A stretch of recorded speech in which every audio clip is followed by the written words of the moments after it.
सम्पूर्ण नेपालीहरूमा शुभ दीपावली 2082 को हार्दिक मङ्गलमय शुभकामना। भाइटिका कसरी लगाउने? भाइटिका लगाउने विधि बताइएको छ। सर्वप्रथम स्नान गरेर बिहानै शुद्ध हुने, शुद्ध भइसकेपछि पूजा कोठा अथवा टिका लगाउने ठाउँलाई शुद्ध गराउने, सरसफाई गर्ने र त्यो ठाउँमा दीप, कलश, गणेश र यमराजको पूजा गर्ने। एउटा टपरीहरुमा स्थापना गरेर दीप, कलश, गणेश र यमराजको पूजा गर्ने।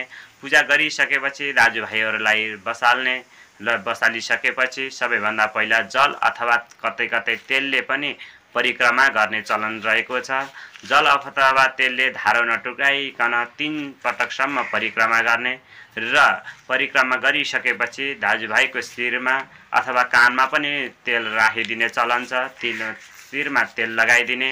तेल लगाइदिसकेपछि 3 पटकसम्म पानीको घुँडकी खुवाउने। दाजुभाइलाई आफैले दिदीबहिनीले नै पानी खुवाउने र खुवाइसकेपछि शिरमा सिङ्का भाँचेर शत्रुहरू नष्ट हुन् भन्दै चारै दिशातिर फ्याँकिदिने र ओखर लिएर शिरमा घुमाएर ओखरलाई लगेर दैलोमा लगेर फोरिदिने र सप्तरङ्गी टीका लगाइदिने।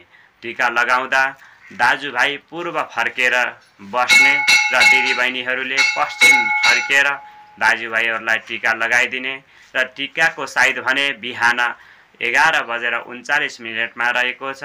जब टीकाको साइतको समय हुन्छ त्यसपछि भने दिउँसोभरि नै टीका लगाउन सकिन्छ।